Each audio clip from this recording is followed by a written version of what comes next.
Ministère Bethesda. Ministère Bethesda. Ministère Bethesda. Bien-aimé, il s'agit ici d'une des paroles les plus puissantes qu'il ne nous ait jamais été donné de lire. La Bible dit, si tu donnes ta propre subsistance, regarde là où Dieu veut t'emmener. Si tu donnes ta propre subsistance, c'est-à-dire ce qui te permet, toi, de subsister, ça signifie que tu subsistes avec ce dont il est question. Et vous savez ce que subsister signifie, bien-aimé dans le Seigneur. Subsister. Tu te bats pour rester en vie. On dit, ce qui te maintient en vie là, si tu donnes ça à quelqu'un qui a faim, à quelqu'un qui est en difficulté, si tu rassasies l'âme indigente, l'âme de la personne à qui il manque des choses, Dieu te dit, ta lumière s'élèvera sur l'obscurité. L'obscurité règne dans la vie de beaucoup de personnes qui prient et qui croient en Dieu. Et ils font beaucoup de prières, beaucoup de programmes pour que la lumière vienne dans leur vie. Mais si Dieu te donne une suggestion, il dit que si tu as pitié de l'autre qui est en face de toi, et si tu l'assistes, il dit la lumière s'élèvera sur l'obscurité. Ta lumière à toi s'élèvera sur l'obscurité et tes ténèbres seront comme le midi. C'est une parole impressionnante. Et nous savons que Dieu parle. Vous allez voir au bout de ce chapitre, on dit l'Éternel a parlé. Vous voyez? Et quand Dieu parle, ce qu'il dit s'accomplit. Bien-aimé, fais du bien autour de toi. Donne à celui qui n'a pas. Assiste celui qui est dans le malheur. Dieu se souviendra de toi. Regardez au verset 7, si nous descendons ce que la parole dit. Partage ton pain avec celui qui a faim et fais entrer dans ta maison les malheureux sans asile. L'asile, c'est donc ce lieu où on peut nous recueillir et nous donner une protection. Et Dieu dit que quand tu vois quelqu'un qui est en difficulté, tu dois l'assister. Et il dit, si tu vois un homme nu, couvre-le et ne te détourne pas de ton semblable. Regardez la puissance de cette parole. C'est ce que Dieu te demande d'appliquer. Il ne te demande pas d'aller faire beaucoup de bruit dans les veillées de prière pour indisposer les gens. Il te demande d'aimer ton prochain. Voyez, il dit, il ne te bénira pas parce que c'est toi qui fais des jeûnes de 40 jours. Il va te bénir parce que tu aimes l'autre. La Bible déclare dans Ésaïe 58 verset 11, l'Éternel sera toujours ton guide. À quelle occasion? Si tu donnes ta propre substance à celui qui a faim. Et si tu rassasies l'âme indigente, il dit, ta lumière se lèvera sur l'obscurité et les ténèbres seront comme le midi dans ta vie. Et il dit, l'Éternel sera toujours ton guide. Il rassasiera ton âme dans les lieux arides. C'est-à-dire quand dans ta vie, tu passeras par des épreuves difficiles, Dieu viendra t'apporter de l'eau. Et l'eau ici n'est qu'une métaphore. Vous voyez, les lieux arides dont il est question, ce ne sont pas vraiment des lieux arides comme un désert, mais c'est une métaphore d'une période difficile que tu vas traverser dans ta vie. Il dit, Dieu te soutiendra, il interviendra au cours de cette période parce que tu auras fait du bien à quelqu'un. La parole va plus loin. Elle dit que si tu fais du bien à l'autre, si tu assistes celui qui est dans le besoin, l'Éternel sera toujours ton guide. Il rassasiera ton âme dans les lieux arides. Donc dans les périodes difficiles de ta vie que tu ne vois pas encore, mais que Dieu voit à l'avance, Dieu prendra des dispositions pour que tu sois assisté. Et il dit, il redonnera la vigueur à tes membres. Les membres te permettent de te déplacer. Les membres te permettent de te servir ou de servir les autres. Les membres peuvent être aussi une métaphore pour expliquer ta capacité, ton potentiel.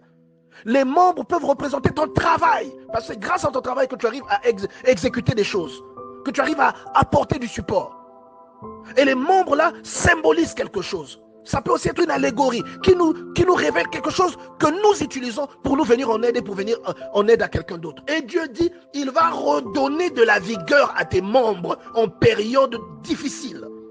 Et Dieu dit, tu seras comme un jardin arrosé, comme une source dont les eaux ne tarissent pas. Regardez, tu retrouves le psaume 1. Le principe du psaume 1, tu le retrouves ici. Et on te dit, dans le psaume 1, c'est quand tu es attaché à l'Éternel, que tu médites sa loi, que tu es comme un jardin, comme un arbre planté au bord d'un cours d'eau, et ton feuillage ne se flétrit pas. Et ici, on te dit, si tu fais du bien à l'autre, si tu fais de l'aumône, tu fais de la libéralité, si tu soutiens l'indigent, tu seras, le résultat du psaume 1 là va se retrouver dans ta vie. Tu seras comme un jardin arrosé. C'est-à-dire ta vie sera comme un jardin qu'on arrose, comme une source dont les eaux ne se tarissent point. Vous savez, l'eau, ça signifie la bénédiction. L'eau veut dire aussi la parole.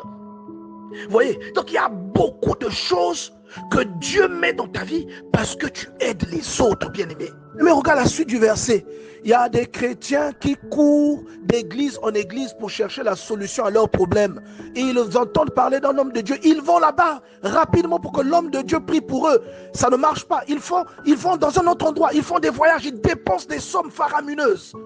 Regarde la suite de Ésaïe 58, verset 12. Il dit, les tiens rebâtiront d'anciennes ruines. Tout le monde sait ce que c'est qu'une ruine. Bien aimé dans le Seigneur. La ruine, c'est la résultante de quelque chose, d'une bâtisse qui a été détruite. Alors ta vie, il y a la vie de certaines personnes aujourd'hui qui symbolisent, qui aujourd'hui ressemblent à des ruines. Il y a des personnes, quand vous les regardez, hier leur passé était flamboyant. Mais quand vous les regardez aujourd'hui, ce sont des ruines vivantes. Et Dieu dit que s'il y a quelqu'un comme ça autour de toi, dans ta famille, parmi tes fréquentations, il dit, ils rebâtiront d'anciennes ruines. Parce que tu aides quelqu'un, Dieu peut élever quelqu'un dans ta famille qui avait une élévation et qui avait chuté. Parce que tu aides quelqu'un, Dieu peut rehausser quelqu'un qui avait des dons spirituels. Parce qu'il y a des ruines spirituelles aussi, des gens qui étaient élevés spirituellement et qui sont devenus des ruines, l'ombre d'eux-mêmes. Et Dieu dit que des personnes seront élevées de nouveau parce que toi, tu auras fait ce bien-là à ton prochain que parfois tu ne connais pas. Il dit, on t'appellera réparateur de brèches. La brèche, c'est le trou. On dit, c'est comme quelqu'un qui bouche des trous. Tu vas devenir quelqu'un qui bouche les trous dans la vie des gens. Imagine une maison avec des trous. Les moustiques vont rentrer, les serpents vont rentrer. On dit, toi, ton rôle, c'est boucher maintenant les trous là, dans les maisons des gens.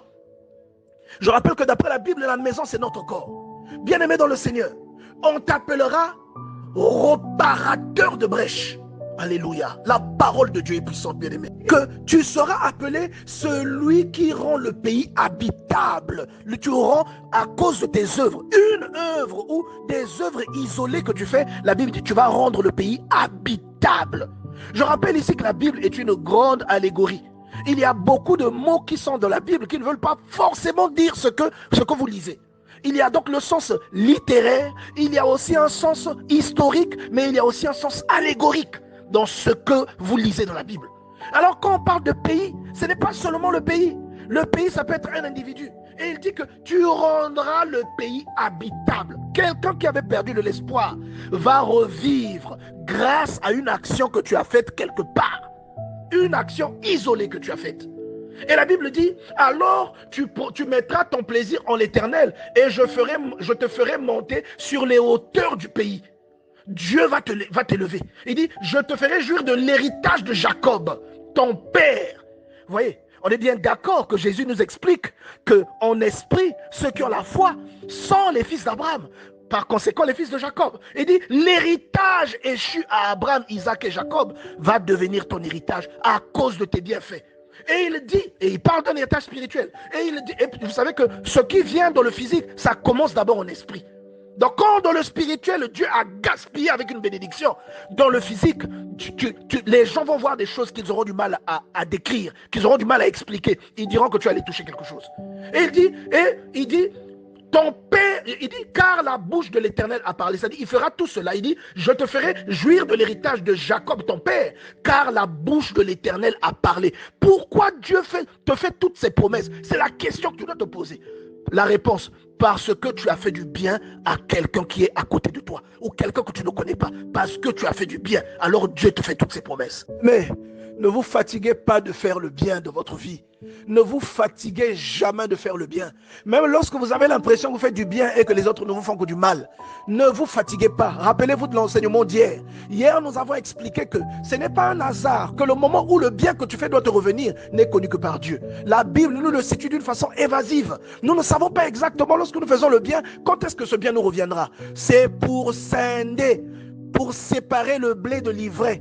Parce qu'il y a des gens qui font le bien avec duplicité de cœur. Ils font le bien pour recevoir en retour. Ils font le bien pour être acclamés par des hommes. Dieu te dit que lorsque tu fais le bien, tu dois le faire dans le secret. Dieu te dit que ce que tu fais à droite, que ta main gauche ne sache même pas que ta main droite a fait du bien. Voyez? Et Dieu veut scinder ceux qui font ce bien de façon naturelle, qui en font leur habitude, leur devoir, et qui n'attendent rien, mais qui savent que les promesses de Dieu sont vérité. Et ceux qui font le bien pour être acclamés par les gens. Voilà pourquoi quelquefois la sémence de l'offrande met du temps à germer. Bien aimé, on a parlé de ça hier. Et rappelez-vous, je vais vous donner un autre exemple. Ce phénomène, c'est aussi l'équivalent de Deutéronome chapitre 8 verset 2. Dieu dit qu'il a fait traîner volontairement les enfants d'Israël dans le désert parce qu'ils avaient désobéi, mais il les a fait traîner volontairement pour voir les dispositions de leur cœur. Il y a des choses qui traînent dans ta vie. Ces choses traînent parce que Dieu veut voir comment tu vas te conduire. Est-ce que ce que tu fais, tu le fais avec un cœur sincère, ou est-ce que ce que tu fais, tu le fais parce que tu veux faire, parce que tu veux ressembler à quelqu'un, ou parce que tu veux que l'on t'acclame? Voilà pourquoi, bien aimé, ne vous fatiguez pas. Même si aujourd'hui vous ne récoltez pas, vous récolterez. Vos enfants récolteront. Les enfants de vos enfants récolteront. C'est ce que l'Éternel déclare dans sa parole. Ministère Bethesda. Ministère Bethesda. Ministère Bethesda.